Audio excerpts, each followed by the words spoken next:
Haunted hiking trails, creepy old graveyards, abandoned ghost towns, and old buildings where spirits lurk.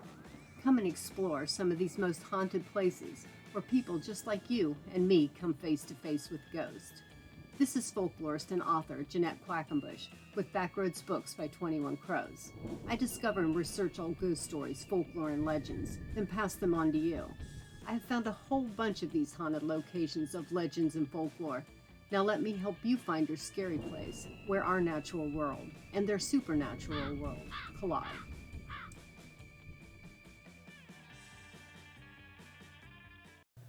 People always ask me where it all began, where Moonville Tunnel got so haunted, and what let all those ghosts in. There are lots of made-up stories out there, but this one, it is true. This ghost story has been long passed down by those living in the community surrounding Moonville, and it is this fierce tragedy that very well may have opened up Moonville to the spirit world. Listen, and I'll tell you the story.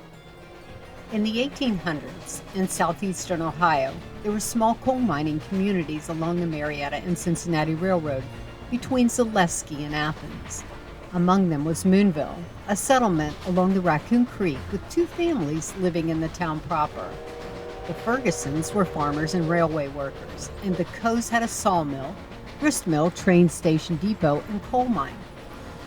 Also along the tracks, telegraph lines ran from train station to train station so that dispatchers could communicate with each other.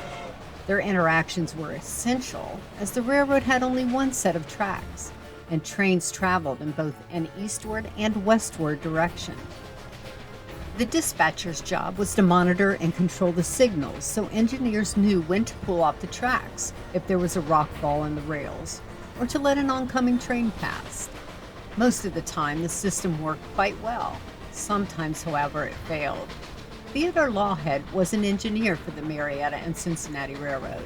On a chilly November night in 1880, while Engineer Lawhead was heading through southern Ohio, the dispatch failed to notify the eastbound train of the westbound train's route time. The trains collided on a blind curve just a quarter mile from Moonville Tunnel, and Lawhead and his firemen died instantly.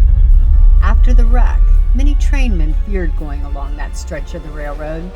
They said they would see the flicker of candlelight when they came along a particular section of the tracks near the tunnel in Moonville where Lawhead died. As they got closer and slowed, believing that someone was signaling an emergency ahead, a white-robed translucent figure appeared carrying a lantern floating down the hillside with wide, bulging red eyes and a halo of twinkling lights around its head. Then the ghost would vanish.